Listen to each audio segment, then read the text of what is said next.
Ang kwentong ito ay hango sa totoong buhay. Mula ito sa isa nating kabayan na itago na lamang natin sa pangalang Lorenzo. Walang eksaktong taon, probinsya ng Sorsogon.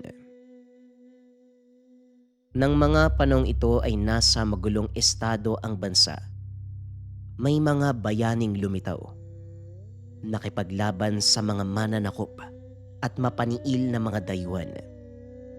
Ngunit hindi ito naitala sa libro ng kasaysayan.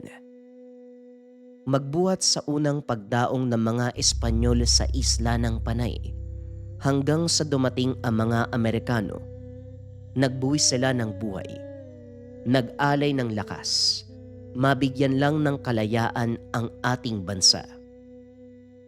Sinasabing ang ilan sa kanila ay mula sa mga hindi pangkaraniwang angkan na nagtataglay ng kakaibang lakas, abilidad na hindi makikita sa normal na tao.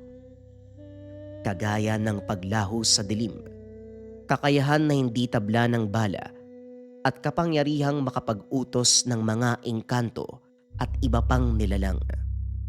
Sila ang tinatawag natin ngayon na mga antingeros. Ang kasaysayang inyong matutunghayan ay kwento ng isang angkan na nakipaglaban para sa ating kalayaan sa maraming saling lahi. Isinilang si Lorenzo sa angkan ng mga sundalo. Ang kanyang angkan ay lihitimong tumandok. Mga taong naroon na sa lugar bago pa man maitala ang kasaysayan. Ang mga ninuno ng binata ay mga Ibalon, ang pinakaunang pangkat ng etnikong namuhay sa rehiyon ng Bicol. Nang magsimulang manakop ang mga dayuhan, isa ang angkang pinagmulan ni Lorenzo sa mga tumayo at nakipaglaban, partikular ang Lolo Simonia. Alam mo ba po, nung mga panahon namin hindi ganito ang pagsasanay ng mga sundalo. Hinahasa kami sa aktwal na labanan. Hindi kagaya nito kung titignan mo. Parang larong bata lang ang ginagawa sa kampong to. Kung iahambing mo sa pagsasanay namin noon Wika ni Lolo Simeon. Paano nyo naman po nasabi, Lolo? Alam mo po, noong kapanahunan ko, kapag pumasok ka sa hanay ng militar, direkta kang bibigyan ng sandata. Doon ka mismo magsasanay sa labanan. Kaya nga marami sa mga kababayan natin ang namatay dahil kulang sa paghahanda. Ano? Paano kung hindi ka marunong humawak ng baril tapos isasabak ka? Hindi naman ganun, apo. Pagkatapos mong matanggap bilang opisyal na kawal, sasanayin ka sa paghawak at pagtutok ng baril. 3 araw nga lang ang pagsasanay. Pagkatapos dadaling ka na sa labanan at doon mo hahasain ang iyong galing. Ganon din po bang ginawa sa inyo, Lolo? Aba syempre naman natatandaan ko pa nung unang dating ko sa kampo tanging tapang lang ang dala ko. Wala akong kaalaman sa paggamit ng anumang sandata. Ang tanging matalim na bagay na nahawakan ko nung araw kutsilyong ginagamit sa kusina. Aatras tayo ng maraming taon, panahon ng revolusyon laban sa mga Hapon. Simeon, Feliciano, mabuti at nakarating kayo. Maraming salamat sa pagdalo sa pagpupulong. Wika ni Alejandro. Para saan naman po ba ang pagpupulong? At bakit dito sa kagubatan? Wika ng binatang si Simeon. Mamaya malalaman nyo. Sa ngayon sumama na muna kayo. Magsisimula na ang pagpupulong. Naglakad ang 3 papasok sa gitna ng kagubatan. Nagulat si Simeon nang makita ang napakaraming kababayan. Karamihan sa mga ito, mga kabataang kasing edad niya. Ano kaya ang ginagawa nila dito? Ano ba yung pag-uusapan? Bakit kailangan pa sa gitna ng kawalan? Wika ni Feliciano. Tumahimik ka muna, Feliciano. Magsisimula na ang pagpupulong. Ilang minutong nakalipas, nagsimula na ang pagpupulong. Ngunit dahil sa dami ng naroroon, halos hindi marinig ng dalawang binata ang pinag-uusapan. Ano ba yan? Wala ako masyadong marinig ah. Ano ba kasi yung pinag-uusapan dito saka bakit kailangan nating dumalo? Oo nga no, parang nag-aaksaya lang tayo ng oras dito. Halika na, pumuslit na lang tayo. Doon tayo sa ilog. Marahang umalis ang magkaibigan para hindi mapansin ng Chuy ni Simeon na wala na sila. Nang makalayo, nagtawanan ang dalawa. Sa kasamaang palad na huli sila ni Alejandro. Ano ba sa tingin niyo ang ginagawa mo, Simeon? Naturingan ka pa naman.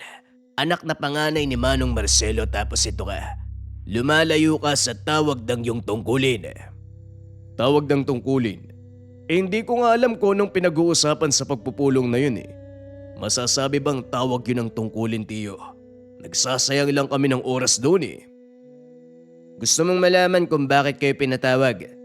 Halika, sumunod ka sa akin. Naglakad si Alejandro papunta sa gawing kanluran ng Kakahuyan. Papunta ito sa bangin. Kaya naman nag-alala si Simeon. Tiyo, anong gagawin natin sa bangin? May ipapakita lang ako sa'yo. Ikaw din, Feliciano. Tignan natin kung masabi niyo pang nagsasayang ng oras ang pagpunta sa pagpupulong. Nang marating ang bangin, hinayaan ni Alejandro ang dalawang binata na tignan ang nasa kabilang bahagi. Nanlaki ang mga mata ng dalawa nang makitang nagliliyab ang nayon na nasa bandang ibaba. Napatingin ang mga ito sa himpapawid. Dumapa ang dalawang binata nang makita ang mga eroplano. Anong nangyayari, Tiyo? Bakit may mga eroplanong pandigma dito? Saan galing ang mga yan? Sumasalakay na ang mga Hapon habang nagpupulong tayo. Unti-unti na nilang nasasakop ang kabuuan ng Maynila. Anumang oras babagsak na ito at susunod na mga probinsya. Balita ko, may mga puwersa din sila sa Batangas, Quezon, Rizal at ilang bahagi ng Norte. Ipinatawag ang pagpupulong na ito para maganda dahil hindi magtatagal, darating na sila sa lugar natin. Kaya ba kami pinatawag upang sumali sa hukbong sandatahan? Hindi, Simeon. Hindi sa mismong militar. Bumubuo kami ng isang pangkat na magsisilbing pangalawang depensa ng probinsya kung sakaling mabigo ang hukbong militar sa pagprotekta sa reyon. Ikalawang depensa. Mga sibilyan? Ganun na nga. Huwag kayong mag-alala dahil sasanayin naman kayo sa paghawak ng baril at tamang paggamit nito. Sinasabi ko na nga ba darating ang araw na to eh. Nagawa man natin makalaya sa unang mananakop, pero hindi tayo nakaligtas sa mga Hapon. Balita ko, malulupit talaga sila eh. Tama, Feliciano. Determinado silang masakop ang buong bansa. Kaya kung ayaw niyong mapasailalim ng imperialismong pamumuno, lumabang kayo. Matapos ang pag-uusap, kagad umuwi sina Simeon upang ipaalam sa mga magulang ang nangyayari. Itay, may nakita kaming eroplano ng mga Hapon. May ilang bayan na ang napasok nila. Sa palagay ko hindi magtatagal, maging ang Sorsogon, sasalakayin na rin nila. Alam ko. At ako mismo ang nag-utos sa Teo Alejandro mo na isali ka sa hukbong bayan. Pero tay, alam mo naman na wala akong kasanayan sa pakikipaglaban. Paano ko makakatulong? Nakakalimutan mo na ba ang pinagmulan mong angkan? Mula ka sa angkan ng mga tumandok ng Kabikulan. Simula noon hindi tayo umatras sa anumang laban. Hindi ang mga Hapon o kung sino man ang aagaw ng kalayaan natin. Alam ko yun tay, pero paano ko lalaban? Ang tanging alam ko lang, ang tanging alam kong hawakan ay papel at panulat. Tanging kutsilyo sa kusina ang matalas na bagay ang nagagamit ko. At hindi pa sa buhay ng tao, kundi sa kamatis, sibuyas tapos bawang. Hindi ko alam kung anong sasabihin sa'yo pero Simeon, lalabas ang natural mong kakayahan sa oras ng panganib Magtiwala ka. Walang nagawa ang binata kundi sumunod sa utos ng ama. Kinabukasan, pumunta ito sa tahanan ng Chewin upang simulan ang pagsasanay. Ramdam na ng binata ang tensyon sa bayan. Bawat pasukan at labasan sa mga kabisera, nagtatayo na ng barikada. Alerto ang lahat sa anumang banta. Alam kong mahihirapan ka, Simeon, pero magtiwala ka sa sarili mo. Nasabi na ni Manong Teodoro pero sasabihin ko muli. Hindi ang mga Hapon o kung sino man ang aagaw ng kalayaan natin.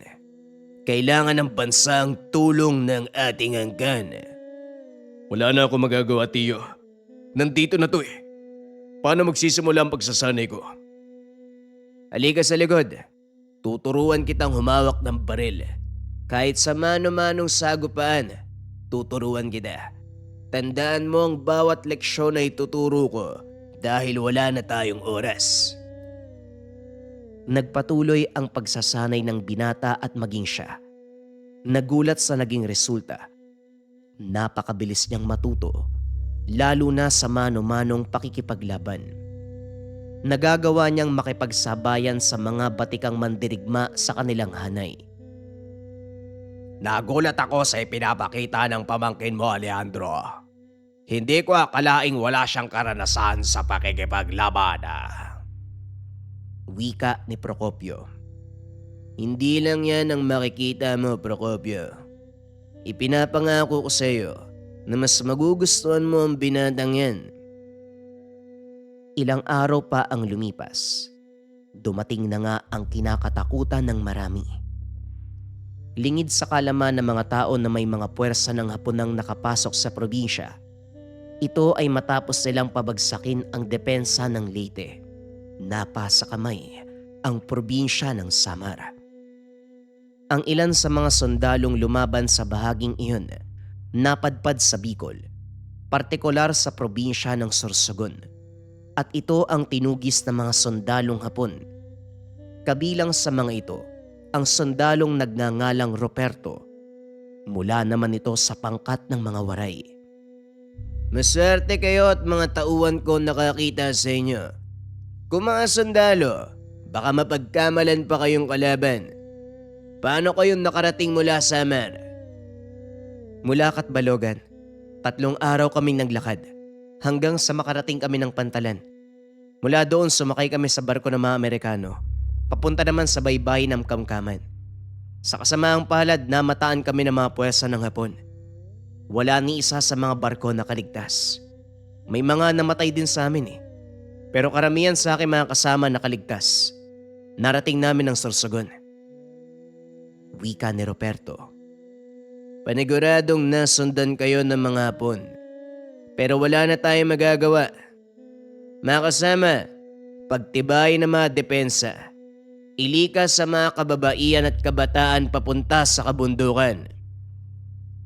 Sinunod ng mga tao ang sinabi ni Alejandro. Naiwan ang mga kalalakihan na kayang lumaban. Mukhang ito na nga ang kinakatakutan natin, Simeon. Hindi na ba talaga ito mapipigilan? Nasa bakuran na natin ang kalaban, Feliciano. Wala na tayong magagawa kundi ang makipaglaban. Mas mabuti nang mamatay na pinaglalaban ng kalayaan kaysa mabaril ka ng nakatalikod habang tumatakas. Siguro nga tama ka. Pero kung ako ang papipiliin, mas gugustuhin ko na lang tumakas eh. Hindi kita masisisi. Kahit ako yan din ang gustong gawin. Pero hanggang kailan tayo tatakbo? Hanggat nandito mga Hapon, wala tayong kapayapaan. Habang nag-uusap ang magkaibigan, tinawag ni Alejandro si Simeon. Dali-dali namang tumayo ang binata at pinunta nito. Ano po yun, Tio? May problema ba? Wala naman. Gusto kong samahan mo sina Procopio sa pagpapatrolya ngayong gabi. Maliwanag, Tio. Maghahanda na ako. Sandali lang. Kunin mo ang medalyon na to. Matagal na panahon kong pinangalagaan at ngayon ipapasa ko sa iyo. Pero hindi ba sabi mo ito ang nag-iisa mong kayamanan? Bakit mo binibigay sa akin? Hindi ko naman magagamit yan doon sa pupuntahan ko. Sige na, maganda ka na. Mamaya lang nandito na sina Procopio. Matapos ang pag-uusap, dali-daling umalis si Simeon para maganda. Saktong paglabas nito sa kubo, dumating na sina Procopio, kasama ang ilan sa mga tauhan. Ito ang una mong pagsama sa patrolya. Tama ba, Simeon? Opo, Mang Procopio. Medyo kinakabahan nga po ako eh. Normal ang kabahan. Magpasalamat ka dahil nakakaramdam ka pa ng kaba. Kung hindi, isa lang ang ibig sabihin nun. Po, ano po yun? Eh di patay ka na. Halika, alis tayo. Malawak ang ikote natin.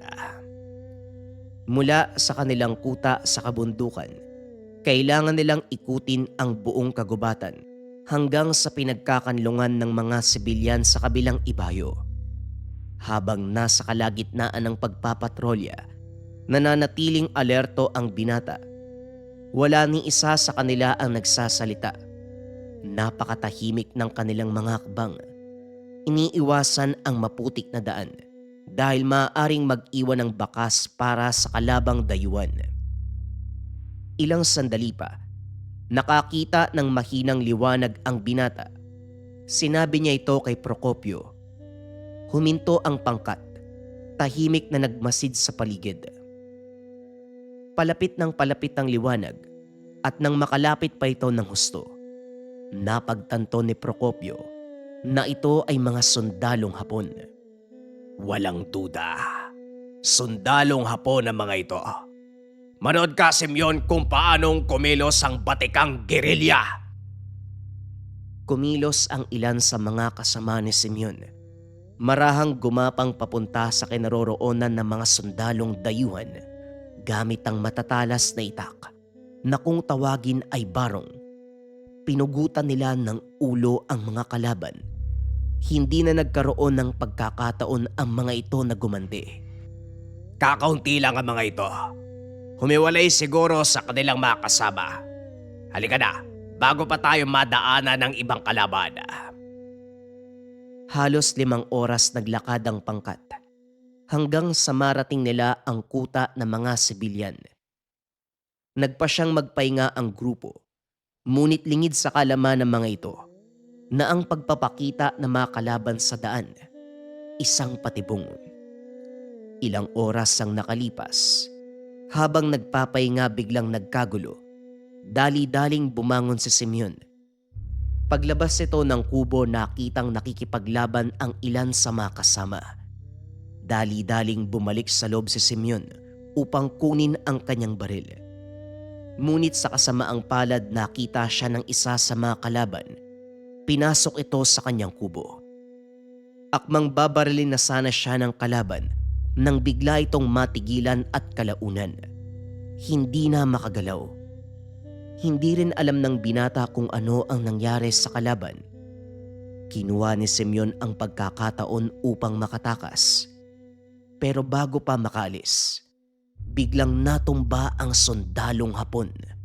Walang tigil na nangisay.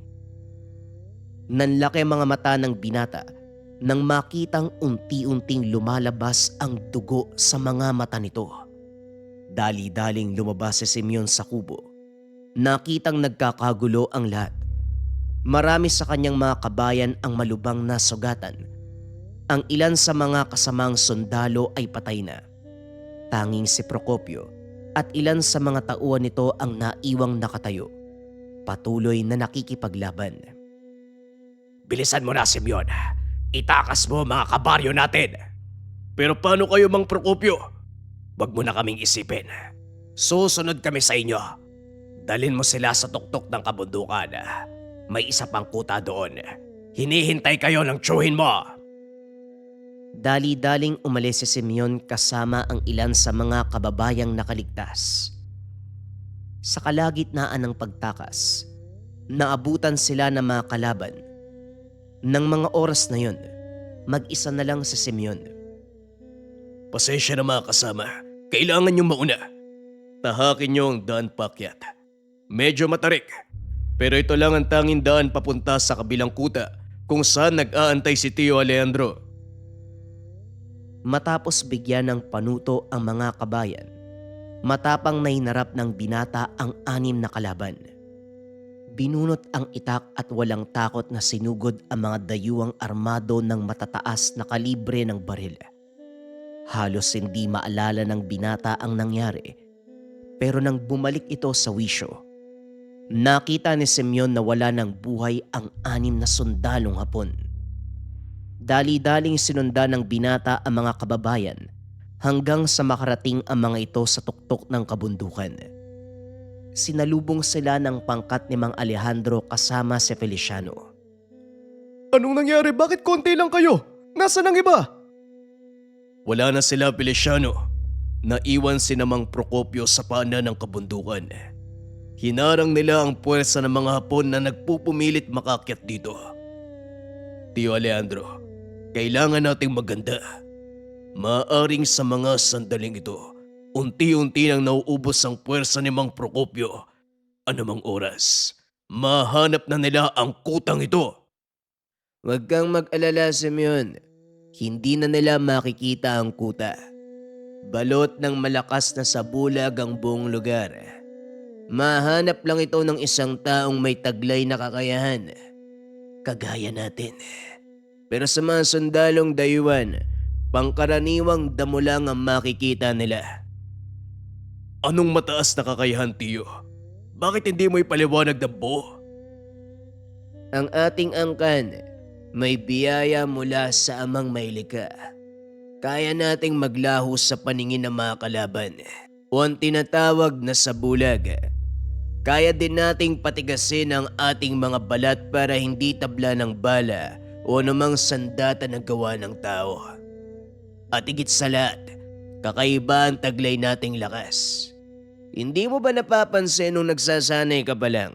Paano mong nagawang makipagsabayan sa mga veteradong sundalo? Hindi ko din po alam, Tio. Pero sa palagay ko hindi na mahalaga ang bagay na yan. Sa ngayon, kailangan nating masiguro ang kaligtasan ng mga taong nandito sa kuta. Gaya nga ng sinabi ko, wala kang dapat alalahanin. Nga pala, nasa loob ang ama't ina mo. Dali-daling nagpunta si Simeon sa kubo ng mga magulang. Tuwang-tuwa ang binata dahil ligtas ang mga ito. At dahil sa kakaibang kakayahan ng angka ni Simeon, nagawa nilang makaligtas laban sa mananakop ng mga Hapon. Pinili nilang manatili sa loob ng kagubatan ng mahigit 2 taon. Umaasa ang mga ito sa biyaya ng kalikasan sa kanilang pagkain. Hanggang sa tuluyan ng napasuko ng mga Amerikano ang mga Hapon. Balik tayo sa kasalukuyan. Ganun pala ang nangyari, Lo. Nung natapos ang digmaan, ano pong ginawa nyo? Tanong ni Lorenzo kay Lolo Simeon. Pagkatapos ng digmaan, may ilang pangkat pa ng mga Hapon ang pagala-gala sa kagubatan ng probinsya. Kaya pinagpatuloy namin ang pagtugis sa kanila. Hanggang sa tuluyan na nga silang naubos. Ang ilan ay mapayapang sumuko, ngunit may ilang hindi matanggap ang pagkatalo kaya nagpatiwakal. Pasalamat na lang ako, hindi ko naabutan ang panahon ng mga Hapon. Siguro baka hilingin ko na, hindi na ako isilang. Kung naabutan mo ang panahon ng Hapon sa palagay ko, gagawin mo din ang ginawa ko eh. Tandaan mo, Apo, mula ka sa angkan ng mga mandirigma at kailanman, hindi tayo sumuko sa mga Hapon o kung kani-kanino man. Marami pang karanasan ang nabahagi si Mang Simeon sa apo, na lalong nagpatibay ng kanyang paniniwala na mula sila sa hindi pangkaraniwang angkan. Simula nang matuklasan ni Lorenzo ang kanyang pinagmulan, hindi na ito tumigil sa pananaliksik. Nakilala nito ang ilang kamag-anak at ang mga taong iyon ang nagpatunay na mula sila sa mataas na uri ng angkan. Mula sila sa mga taong tumulong sa mga kababayan ng panahon ng pangangailangan. Mula sila sa mga angkan na kung tawagin sa panahon natin ngayon, mga dakila na antingheros.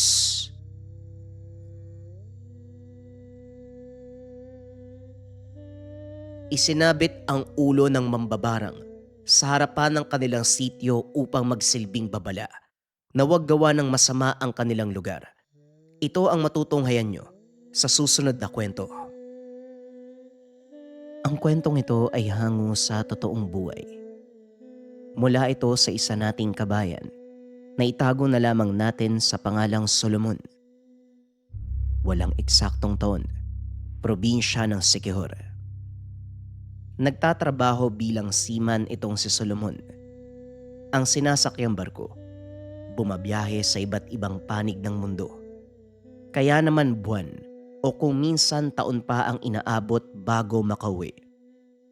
Tubong Siquijor ang binata, ngunit nanirahan sa mga tiyahing nasa Maynila para mas madali ang proseso ng kanyang mga papeles sa tuwing sasakay ng barko.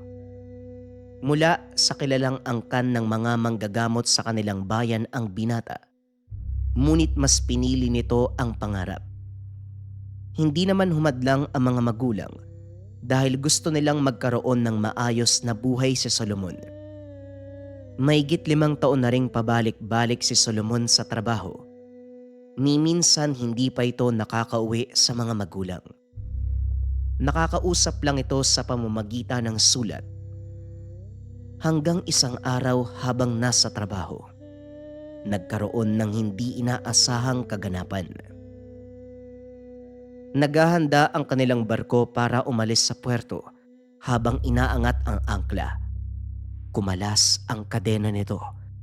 Mabuti na lang at nagawa pang makailag ng binata, ngunit bahagyang nagip ang binti. Dahilan para magtamo ng maliit na pinsala. Hindi natuloy ang kanilang pag-alis ng barko dahil meron silang paglabag sa batas ng puerto. Kailangang imbestigahan kung may kapabayaan ba sa mga painante o talagang aksidente ang pagkalas ng kadena. 1 linggong maaantalang biyahe ng barko, Sol.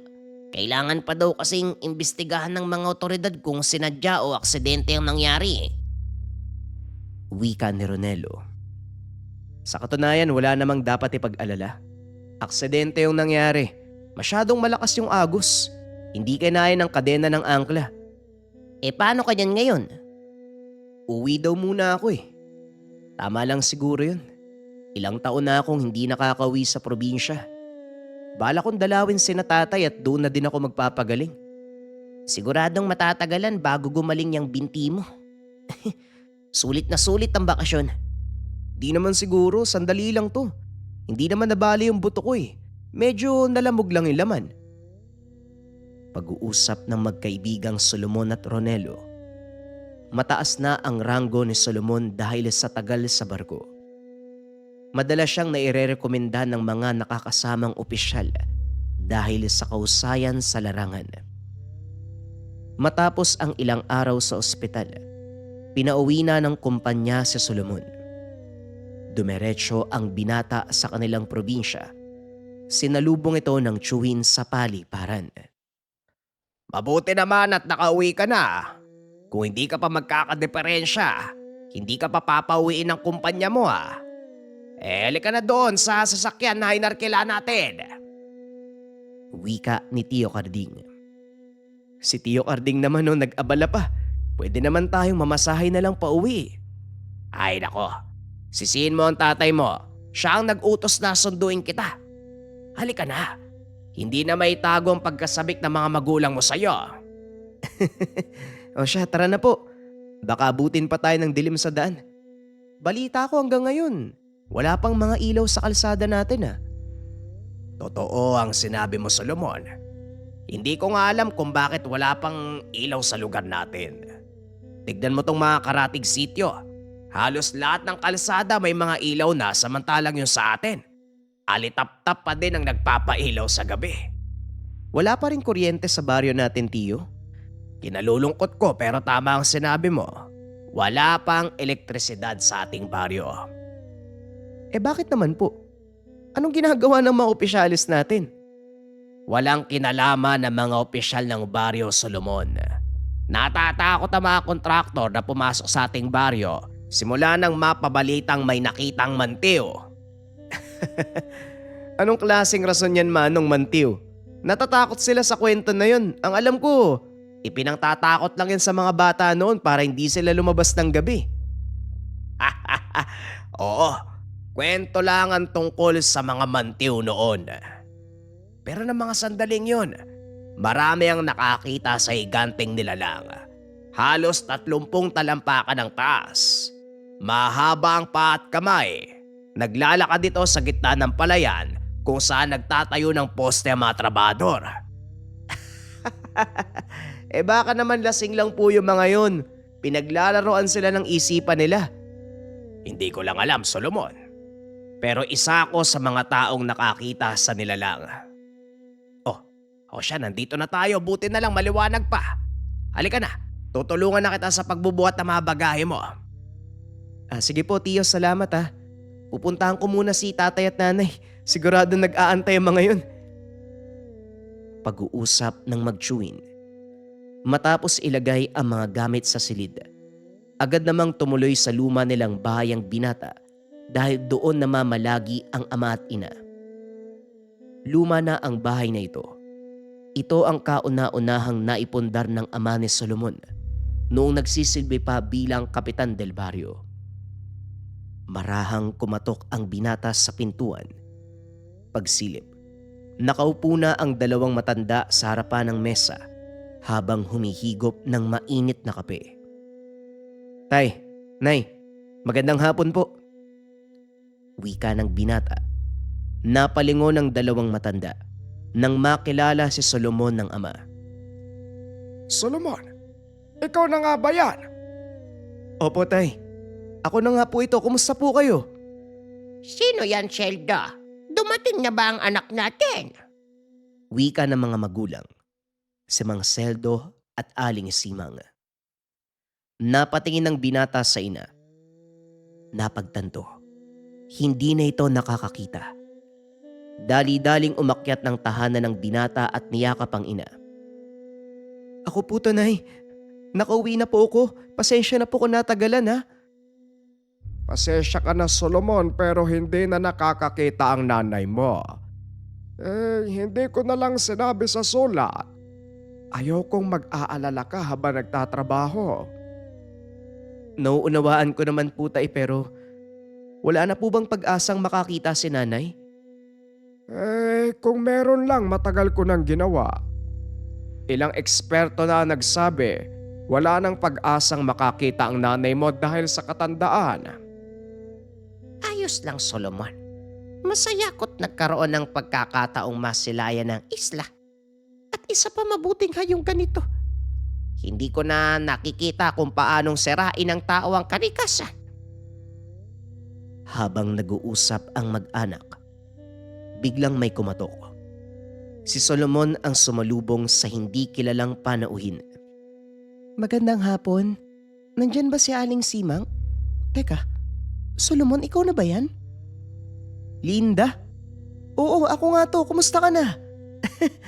Anong nangyari sa'yo? Naaalala ko pa nun. Para kang lalaki manamit ah. Pero ngayon tignan mo, parang hindi na kita makilala. Ako nga rin, mantakin mo. Yung dating patpatin tapos lampa. Aba, Sima na ngayon? Grabe ka naman, pinuri kita tapos ikaw panlalait yung igaganti mo. Teka, ano palang kailangan mo kay nanay? May mga kasama akong taga Maynila eh. Napagdiskitahan ng mga taga kabilang isla, ayun. Hindi mawala-wala yung sakit ng tiyan. Sige Linda, papuntahin mo dito. Napalingon si Solomon sa ina. Hindi niya inaakala na patuloy pa itong nanggagamot. Kung hindi niyo na itatanong, kilalang manggagamot ang nanay ni Solomon sa kanilang baryo. Marami itong naging parokyano, dinadayo ng mga taga-ibang probinsya. Kilala si Aling Simang sa kausayang magpagaling ng mga nalason gamit ang dasal. Hindi ko na napigilan ang nanay mo. Kahit pa sa kalagayan niya ngayon, patuloy pa rin siyang nanggagamot. Kaya ng sinabi ko noon, Hihinto lang ako sa panggagamot at pagtulong sa mga tao kapag pantay na ang talampakan ko. Kaya Linda, papuntahin mo na ang bisita mo. Dali-dali namang lumabas ang dalaga upang tawagin ang bisita. Naupo si Solomon sa sulok. Pinanood ang ginagawa ng ina. Hindi ko nga po alam kung anong ginawa niyang kaibigan ko eh. Bakit pinagdiskitahan ng taga-kabilang isla? Mukha namang mabait yung kaibigan mo, Linda. Baka naman may tinanggihan na manliligaw. Hindi naman siguro. Wala namang naglalakas loob na manligaw sa kanya. Natatakot sa tatay niya eh. Halos lahat ng mga kalalakihan dito hindi umuubra. Teka, kaninong anak ba yung kaibigan mo? Anak ni Mang Tonyo. Kung naaalala mo yung dating sundalo. Si Mang Tonyo, ang bait sa akin nun ah. Hindi ko alam may anak pala siya. Oo, may anak si Mang Tonyo. Doon kasi lumaki sa nanay niya yung kaibigan ko eh. Kaya hindi natin nakita si Sandra noon. Patuloy ang pag-uusap ng dalawa. Habang sila Mang Seldo at Aling Simang naman, abala sa loob ng tahanan. Maya-maya pa narinig nilang sumigaw ang kaibigan ni Linda. Napatayo ang dalaga. Akmang papasok na sana sa loob ng bahay, ngunit pinigilan ito ni Solomon. Hayaan mo lang sina tatay. Alam nila ang ginagawa nila. Alam ko Solomon, kaso nag-aalala ko sa kaibigan ko eh. Ako yung malalagot sa mga magulang niya kapag may nangyaring masama. Ako yung nag-aya sa kanyang pumunta sa kabilang isla eh. Ganun ba? Magtiwala ka na lang. Alam ni nanay ang gagawin niya. Napabuntong hininga ang dalaga. Palakad-lakad sa harapan ni Solomon. Maya-maya pa lumabas si Mang Seldo. May dalang maliit na basong may lamang dugo. Hindi lang basta lason ang nilagay ng mga taga-kabilang isla sa katawan ng kaibigan mo, Linda. Sinubukan itong patayin gamit ang barang.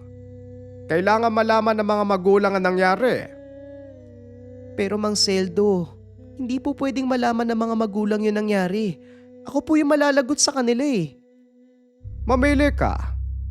Magagalit ang mga magulang ng kaibigan mo o mailigtas ang buhay niya. Nasa bingit ng kamatayan Sino nga ba yon? Sandra po, anak ni Mang Tonyo, kaya natatakot po ako eh. Anak ka mo ni Tonyo ang batang yan. Mas lalong kailangan niyang malaman. Bakit naman po? Hindi mo ba alam estudyante ko si Tonyo? Kailangan kong tulong niya sa ganitong sitwasyon. Sige po, sasabihan ko po si Mang Tonyo. Dali-daling lumabas si Linda upang puntahan ang mga magulang ng kaibigan. Sinamahan naman ito ni Solomon. Pagdating sa tahanan nila Sandra, nakita ng dalawa si Mang Tonyo na nagsisibak ng kahoy. Mang Tonyo, magandang hapon po. Pinapatawag po kayo ni Mang Seldo, importante daw po. Ano kaya ang kailangan ni Maestro? Teka, hindi ba ikaw yung kaibigan ni Sandra? Nasaan nga pala ang anak mo? Yan nga po mismo ang dahilan kung bakit kayo pinatawag ni Mang Seldo. May nangyari ba kay Sandra? Sa ngayon, naroon siya kina Mang Seldo eh. Kaya bilisan na po natin. Sa susunod ko na po ipapaliwanag ang lahat pagdating na po doon. Dali-daling tumakbo ang tatlo pabalik sa tahanan nila Solomon. Nakita nila, napakaraming tao sa lugar. Saan nanggaling yung mga to? Kanina lang walang tao dito ah. Isa itong pamamaraan ng tatay mo para makuha ang pansin ng kung sino mang gumagambala sa kanilang pasyente. Lalo na kung… Opo, Mang Tonyo. Nabarang po si Sandra. Hindi pa alam kung sino may gawa eh. Malalaman natin yan maya-maya lang. Tara sa loob. Nang makita ng mga tao si Mang Tonyo, kaagad nagsipaghawian ang mga ito. Ang ilan ay hindi makatingin sa kanya, na tila ba may kung anong liwanag na bumabalot. Biglang napahinto ang Ginoo at tumingin sa gawing kanan. Nilingon ni Solomon ang direksyon kung saan nakatitig si Mang Tonyo. Nakita nito ang isang lalaking mahaba ang buhok. Dali-dali itong umalis. nang masipat na sa kanya nakatingin si Mang Tonyo. Mang Tonyo, ano po yun? Wala naman. Akala ko may kung ano akong nakita eh. Halika na, inaantay ako ni Maestro. Umakyat sina Solomon sa tahanan. Doon nakita nilang nakaupo si Mang Seldo sa tabi ng higaan ng pasyente. Mabuti naman at nandito ka na, Tonyo. Maaga pang kaibigan ng anak mo. Nadala ka agad dito eh. Bakit, Maestro? Ano po bang nangyari kay Sandra? Isang malakas na mambabarang ang naglagay sa kanya ng sumpa. Mabuti na lang at naagapan. Kung hindi, patay mo nang maaabutan ng anak mo. Maraming salamat, Maestro. Pero kung maayos naman pala ang kalagayan ng anak ko, bakit niyo ko pinatawag? Nagawa kong gamutin ang anak mo, pero hindi ko pa napapatay ang mambabarang na gumambala sa kanya. Alam mo ang batas, Tonyo. Hindi ko na siguro kailangang ipaliwanag sa'yo. Malinaw sa akin ang kalapastanganan ng mambabarang na yon. Ako nang bahalang maningil sa kanya. Pag-uusap ng dalawa. Hindi na nagdalawang salita pa si Mang Seldo. Kagad nang umalis si Tonyo upang tugisin ang sinasabing mambabarang. At dahil sa kuryosidad, nagpa siyang sumama si Solomon. Mang Tonyo, mawalang galang na po. Maaari ba akong sumama? Tinignan ni Mang Tonyo si Solomon mula ulo hanggang paa. Hindi ba nakakasagabal yung benda sa binti mo? Hindi naman po. Sumama ka kung gusto mo, pero wag ka sanang maging hadlang sa dadaanan ko. Maliwanag po, Mang Tonyo. Kung ganun, halika na. Tumuloy ang lakad ng dalawa. Kinakailangan nilang sumakay ng bangka papunta sa kabilang isla. Papadilim na ng mga oras na yun, kaya medyo kinakabahan si Solomon dahil ito ang unang beses na makakasaksi ng laban sa pagitan ng isang mambabarang at antingero. Sa wakas, dumaong ang kanilang bangka sa dalampasigan ng kabilang isla. Mula dito sa dalampasigan, kailangan natin maglakad ng walang ilaw. Alam ng mambabarang na nandito tayo, kaya ayokong mas lalong makakuha ng atensyon. Wika ni Mang Tonyo. Tumangulang si Solomon bilang pagsang-ayon. Habang naglalakad, iniisip ng binata ang maaaring mangyari. Ngunit nagulat ito nang bigla siyang mabangga sa likod ni Mang Tonyo. Bakit po kayo tumigil, Manong? Ano pong nangyari? Huwag kang gagawa ng ingay, Solomon. May mga matang nakamasid sa atin. Huwag na huwag kang lalayo. Manatili ka sa likod ko. Maliwanag po, Mang Tonyo. Naupo sa lupa si Mang Tonyo. Pinakiramdaman ng paligid. Naglabas ito ng maliit na sisidlan na gawa sa buho ng kawayan. Binuksan ito. Hinayaang gumapang ang insekto na nasa loob. Tignan natin kung hindi kayo lalabas sa pinagtataguan nyo. Ano po mga yun? Makamandag na insekto ang mga yan. Nagagawa ko silang pasunurin. Inutusan ko sila na tuntunin ang lungga ng mambabarang. Di ba ang sabi niyo po may nakamasid sa atin? Nasaan po sila? Nandyan lang sila, Solomon. Nag-aantay ng tamang pagkakataon. Naghahanap ng kahinaan. Pwede naman silang sumugod mula kahit saan, di ba? Bakit hindi nila ginagawa? Ito ay dahil sa nakabalot na poder sa akin at nasa loob ka ng aking dumi. Kaya hindi sila mangangahas na sugurin tayo. Dome? Ano po yun? Pasensya na po ah. Wala akong maunawaan sa mga ganyang bagay eh. Sa susunod ko na ipapaliwanag sa'yo. Mas mabuti kung magtanong ka sa tatay mo. Sa ngayon manatili kang alisto. Ilang minuto silang nakaupo sa lugar na yon nang biglang may narinig na sigaw mula sa hindi kalayuan. Ano yun, Manong? Yan ang sigaw ng taong hinahanap natin. Magmadali ka, Solomon. Pero huwag kang lalayo sa tabi ko. Dali-daling tumayo ang binata. Nagsimulang maglakad ang dalawa. Tanging alitaptap ang nagsisilbing liwanag ng mga ito. Sinundan nila Solomon ang pinanggagalingan ng sigaw.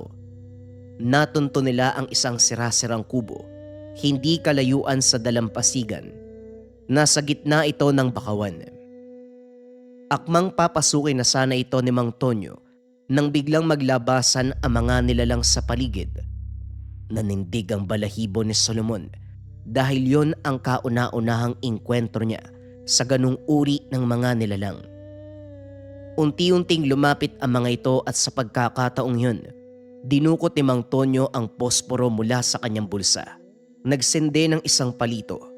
Inihagis ito sa tumpok ng mga tuyong dahon. Nagliyab ang mga ito.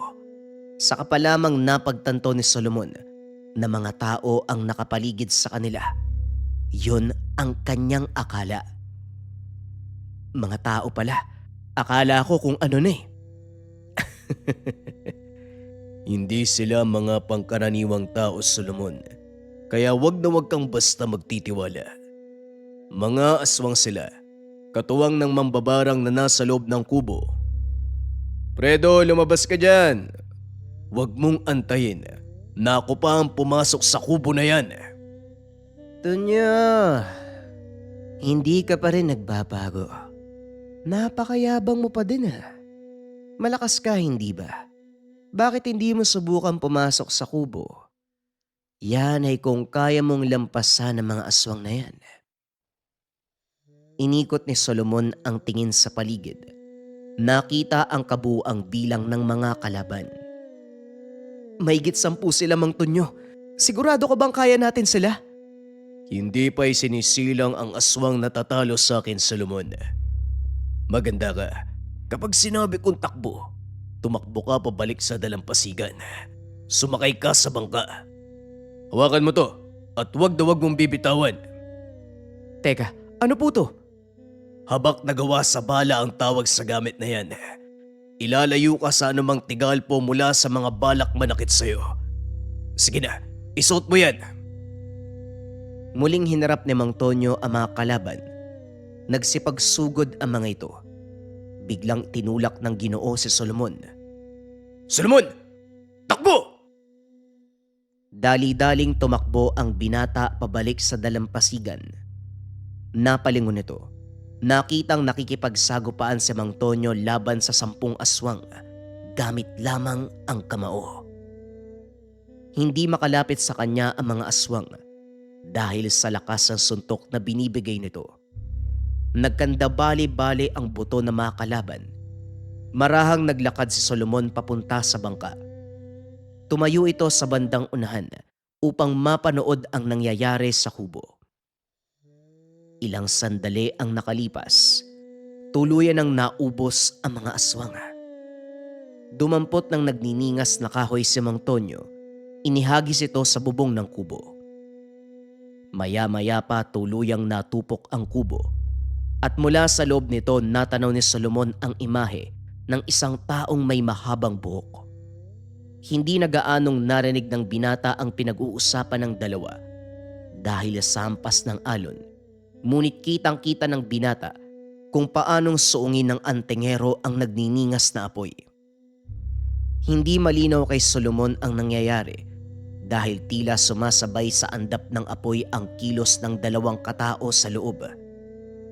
Maya-maya pa biglang gumuho ang natutupok na kubo. Nag-alala si Simon para kay Mang Tonyo. Akmang bababa na sana ito ng bangka nang biglang lumitaw mula sa bakawan ang Ginoo. Naglakad ito papunta sa kanya. Nanindig ang balahibo ni Solomon nang makita nitong bitbit ni Mang Tonyo ang ulo ng mambabarang. Ito din yung lalaki na nakita nilang nakikiusyoso sa labas ng tahanan ng binata. Yan din yung lalaki nakita ko kanina eh. Kung alam ko lang na siya yung mambabarang, sana sinabi ko na. Alam kong naroon siya kanina pero hindi ako kumilos. Dahil inarerespeto ko ang dome ng iyong ama. Halika na, pandarin mo ang bangka. Umuwi na tayo. Eh ano pong gagawin niyo sa ulo ng mambabarang na yan? Ipapakain sa mga alaga kong sigbin. Hindi, biro lang. Itsura mo naman. di dadaling ko sa baryo. Ilalagay sa mahabang kawayan. Itatayo sa gilid ng dalampasigan. Magsisilbi itong aral para sa lahat ng mga nagbabalak na gumawa ng masama sa ating sityo. Pagdating sa kanilang baryo, sinalubong sila ng napakaraming tao. Inangat ni Mang Tonyo ang ulo ng mambabarang. Nagsigawan ang mga tao nang makita nito. Mabuti naman at naabutan mo pa siya sa kubo niya. Wala din naman ibang pupuntahan si Fredo, maestro. Ang mali niya lang, anak ko ang ginawa niya ng hindi maganda. Kumusta po pala si Sandra? Nagpapahinga na ang anak mo. Hayaan mo muna siyang makapagpahinga. Malaki po ang tiwala ko sa inyo, maestro. Sige no, hayaan ko na muna si Sandra dito. Linda, ikaw nang bahala sa kaibigan mo. Matapos makipag-usap, lumabas na ng bahay si Mang Tonyo at dumiretso sa pag-uwi. Samantalang si Solomon, pasimpleng kinukurot ang sarili sa pag-aakalang panaginip lang ang lahat ng nakita. Ilang linggo ang makalipas. Tuluyan ng gumaling ang pinsala ni Solomon. Nagpaalam ito sa kanyang mga magulang para bumalik sa Maynila. Hanggang sa mga sandaling yun, hindi pa rin mawala sa isipan ng binata ang nangyari. Hindi nito inakala na ang araw na ginugol niya sa kanilang probinsya ay siyang magiging daan upang masaksiyan niya ang taglay na kalakasan ng antengerong tagapagbantay ng Isla del Fuego.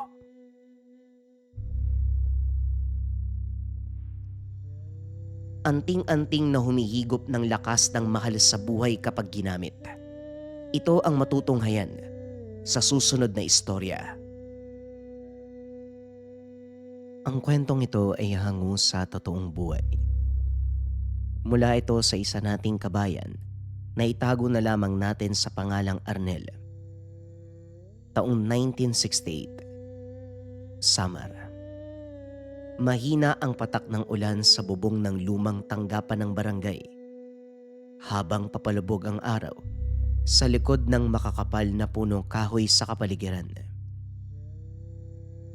Alam nyo, wag na wag kayong magpapalakad-lakad sa gubat, lalo na paglagpas ng hating gabi.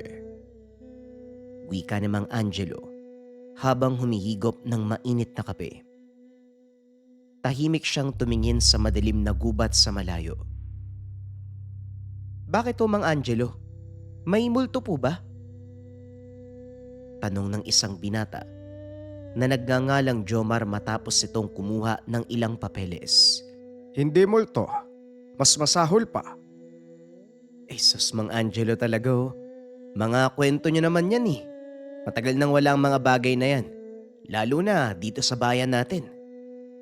Jomar, hindi porket hindi mo nakikita, wala na. May mga bagay na hindi para sa mata ng mga normal na tao. Bahala po kayo dyan, Mang Angelo. O siya, mauna na po ako. Tay, ano nga uli yung... Oh, Jomar, ikaw pala yan. Ano nangyari dito? Nagtatalo na naman kayo, no? Wika ni Arnel.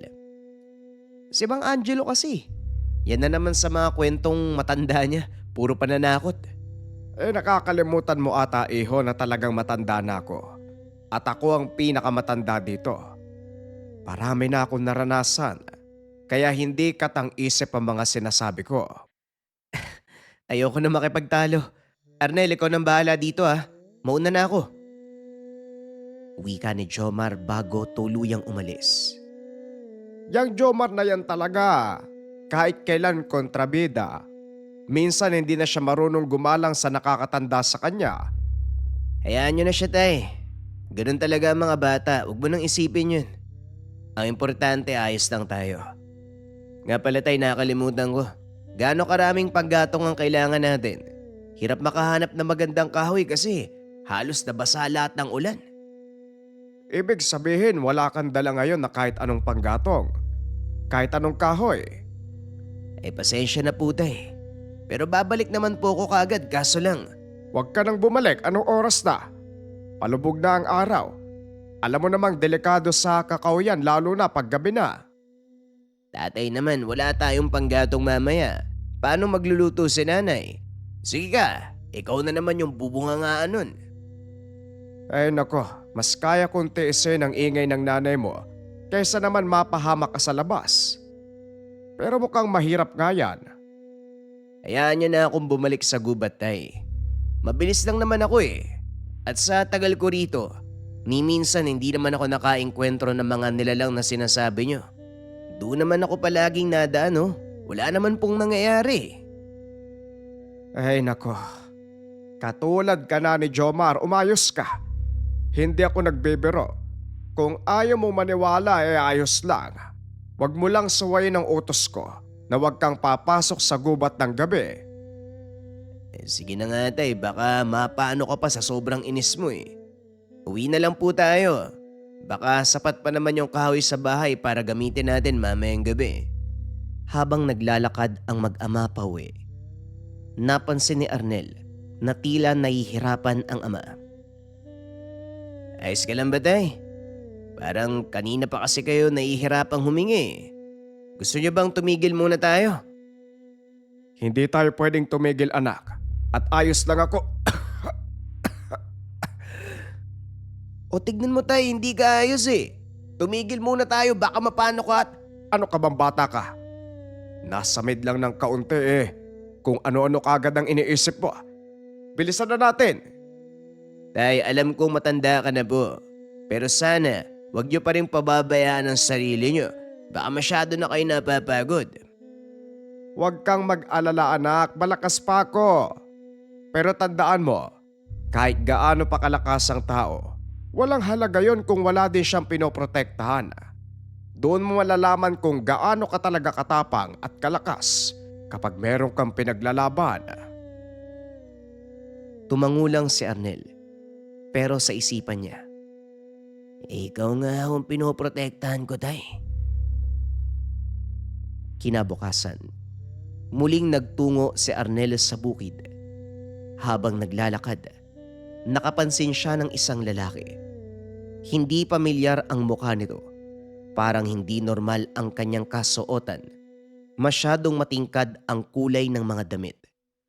Mahaba ang kanyang buhok at may dala itong malaking kariton. Ganun pa man, kahit nakapansin-pansin ang lalaking ito, tila ni isang tao ay parang hindi siya nakikita. Bagamat nagtataka, nagpatuloy na lamang si Arnel sa paglalakad. Iniwasan ang lalaking iyon. Psst! Selo, O bakit Arnel? Bakit ka bumubulong? may napansin ka ba kanina? Yung lalaki na sobrang tingkad na mga damit. Yung may dalang kariton. Ha? Nasaan? Parang wala naman akong nakita kanina. Imposibleng hindi mo makita yun. Seryoso talagang, kapansin-pansin talaga. Teka, saan ka ba kasi dumaan? Di sa palagi kong dinadaanan. Sigurado ka ba? Wala talaga akong napansin eh. Bahala na nga, baka hindi mo lang talaga napansin. Magtrabaho na nga lang tayo. Bagamat nagtataka, pinilit na lamang ni Arnel na wag isipin ang kakaibang lalaki. Kaso nga lang, tila hindi mawala sa isip niya kung bakit parang walang ibang nakakapansin doon. Kinagabihan habang papawi si Arnel mula sa bukid, muli niyang nakasalubong ang lalaki. Dala-dala ang kariton, suot ang matingkad na kulay na damit. Naroon siya sa gilid ng daanan at parang may inaantay. Lalampasan sana ito ni Arnel, kaso nga lang. Psst! Psst! Napatigil si Arnel, pero hindi siya lumingon. Baka kasi iba ang tinatawag ng lalaki. Psst! Ikaw, huwag kang tumalikod, ikaw ang kinakausap ko. Doon na lumingon si Arnel. Pagkarap, halos matumba ang binata sa labis na pagkagulat. Nakakagulat ka naman. Paano mo nagawa yun? Nandun ka kanina. Doon sa dulo ha. Tapos yung tawag mo parang nasa malayo. Bakit nasa harapan na kita? Siguro, Mabilis ako maglakad.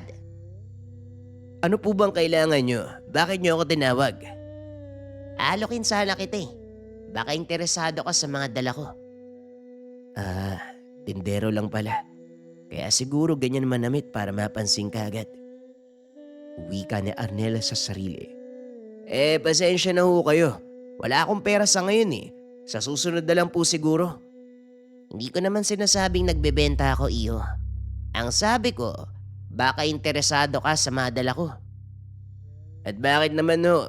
Mamimigay kayo ng gamit. Bakit nyo naman gagawin yun? Sabihin na lang natin na isa ako mapagbigay na tao. Halika na, sige na, tignan mo.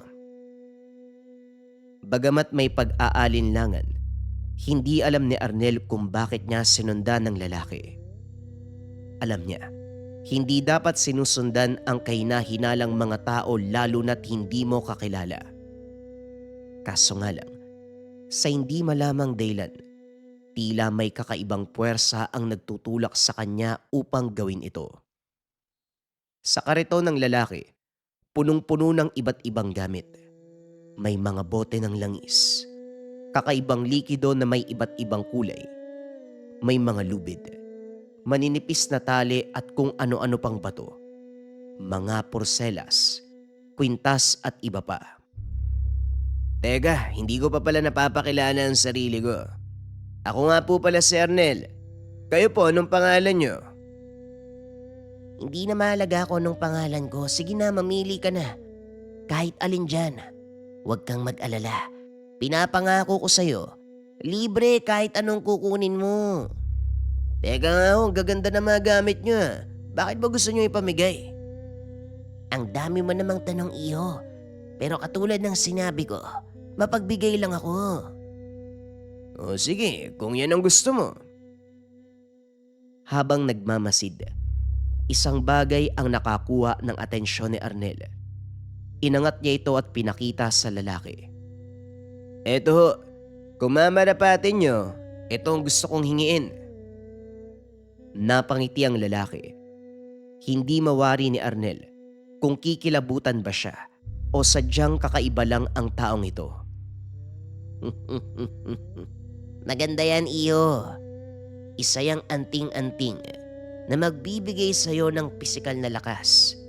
At ang maganda pa rito, hindi yan nasisira. Bagyang natawa si Arnel. Hindi naniniwala sa sinabi ng matanda.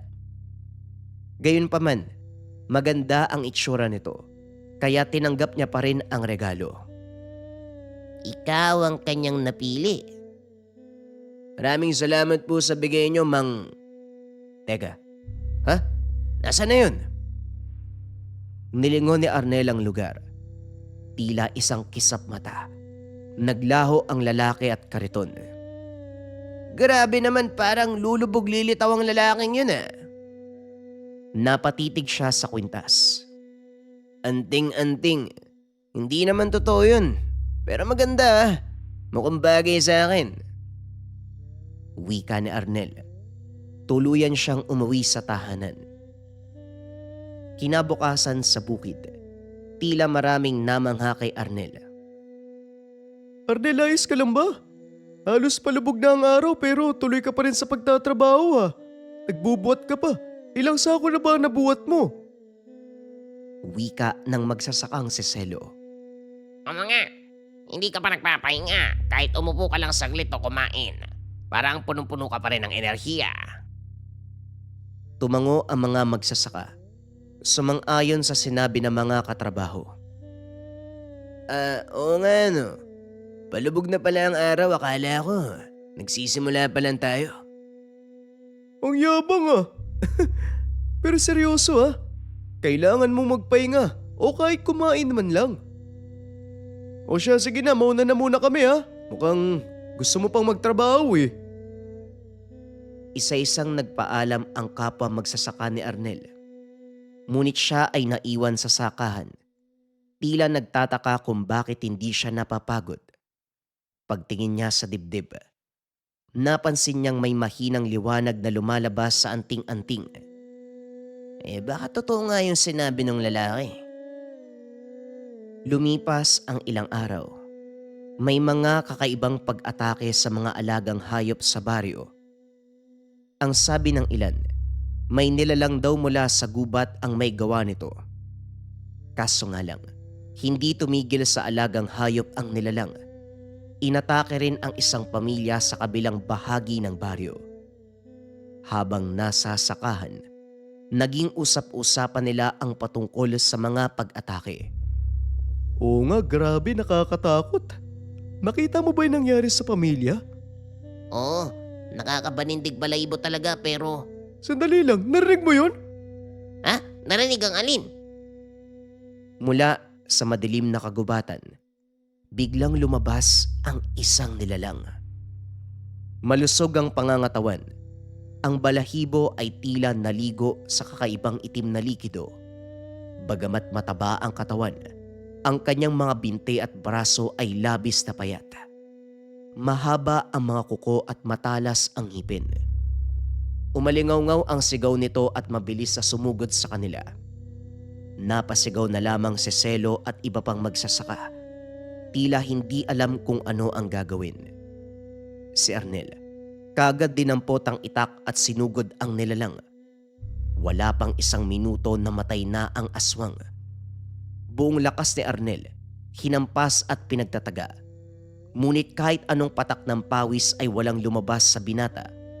Tila hindi man lang ito hiningal o napagod. Mag-ingat kayo. Dito papunta yung...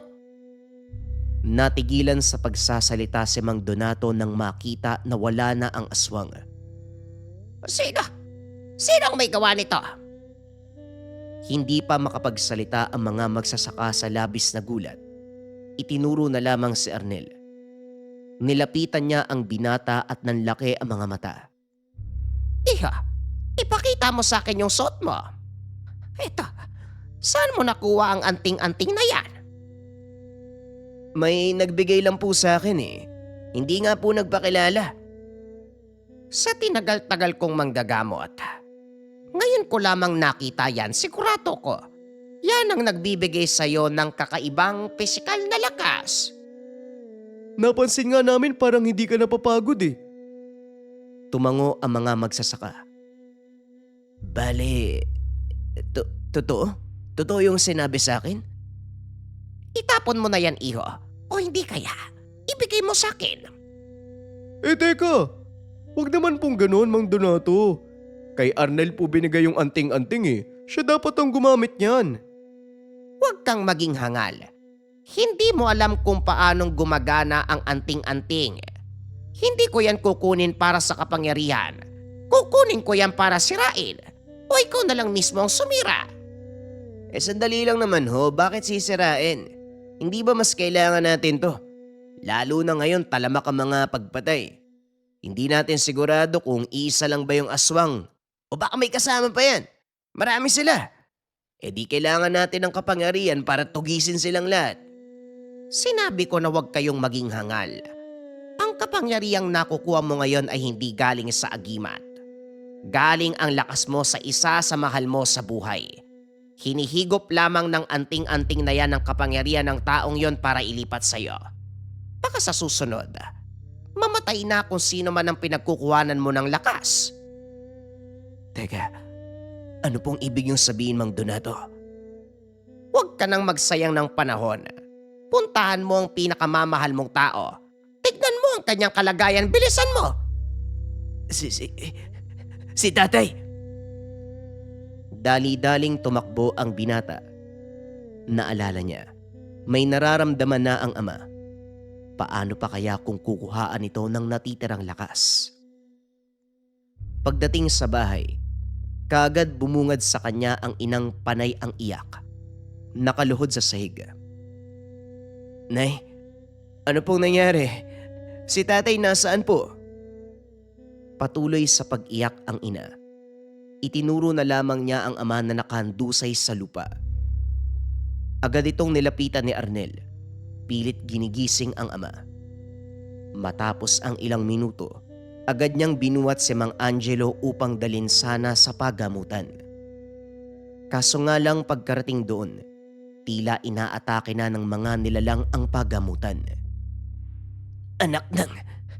Malamang natakam sila sa amoy ng dugo dito. Mang Donato, ang bilis niyo po nakarating ah.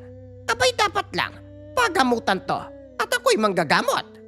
Ano pang inaantay mo iho, tumulong ka na. O hindi kaya hubarin mo ang anting-anting. Kailangan mong mamili.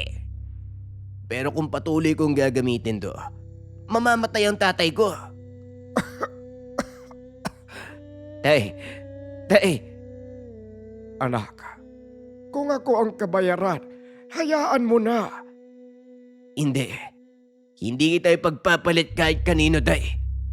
Makinig kang mabuti, anak. Matanda na ako. Patagal na akong nabuhay. Marami pang mas nangangailangan kaysa sa akin. Nagpatuloy ang mga nilalang sa pag-atake. Dahil dito, napilitan si Arnel na gamitin muli ang anting-anting. Sa kada taong naililigtas niya, sa bawat aswang na napapaslang, lalong humihina si Mang Angelo. Mas lumalakas ang ubo, mas nahihirapang huminga. Habang tumatagal, lalong nahihirapan si Arnel kung patuloy pa ba niyang tutulungan ang mga tao. Hanggang sa tuluyan niyang hinubad ang anting-anting. Anong ginagawa mo, iho? Hindi ko kailangan ng lakas nito kung ang buhay ng mahal ko ang kapalit. Makikipaglaban ako gamit ang sarili ko. Nakita ng mga tao ang ginawa ng binata. Lahat sila ay dumampot ng pwedeng gawing armas. Tumulong upang puksain ang mga aswang. Hindi madali. Maraming nasugatan at nasawi. Pero sa huli ay nagtagumpay sila. Simula nang hinubad mo ang anting-anting, parang humina din ang mga nilalang. Kutob ko, yun din ang pinagmumula ng kanilang lakas. Inabot ni Arnel ang kwintas sa matanda gamit ang mga kamay na puno ng pasa at sugat. Mang Donato, kayo na po ang bahala dito. Hindi ko po kailangan ng kapangyarihan, lalo na kung kapalit nito ang ama ko. Napangiti na lamang ang matanda. Talagang lalabas ang tunay na lakas at tapang ng isang tao, lalo na kung may pinaglalaban. Huwag kang mag-alala, Arnel. Gagabutin ko ang ama mo. Maraming salamat ho, Mang Donato. Makalipas ang ilang araw, unti-unting bumuti ang kalagayan ni Mang Angelo. Sabi ko naman sa'yo malakas pa ako Ikaw talaga tayo. Nagagawa niyo pang magbiro Nga pala anak, anong nangyari? Nagulat na lang ako. Maayos na ang pakiramdam ko. Anong ginawa mo? Pinili ko po kayo, Tay. Pero wag po kayo mag-alala. Nagtulong-tulong naman kaming lahat upang mapaslang ang mga nilalang. Karamihan naman po, naging maayos ang kalagayan. Kaya wag po kayo mag-isip ng kung ano-ano. Huminga ng malalim ang matanda. Puno ng ginawa. Habang tuluyang bumabalik ang lakas ni Mang Angelo, unti-unti ding nagbalik ang katahimikan sa baryo. Hindi man ito kasing payapa kagaya ng dati, sapagkat dala ngayon ng mga tao ang alaala ng panganib ng minsang dumating mula sa dilim ng kagubatan. Ngunit sa halip na takot ang yumanig, naging aral ito para sa mga residente. Naging mas maingat sila, mas nagkakaisa, mas handang magbantay kung sakaling may banta na muling sumulpot, lalo na mula sa dilim ng gubat. Sa ganitong paraan, natutunan ng baryo na ang tunay na lakas, hindi lamang nagmumula sa iwagan ng anting-anting, kundi mula sa paniniwala, tapang, pananampalataya at pagkakaisa. Ito ang tunay na lakas na kayang talunin ang puwersa ng kasamaan kahit pa ang mga kinakatakutan na mga aswang.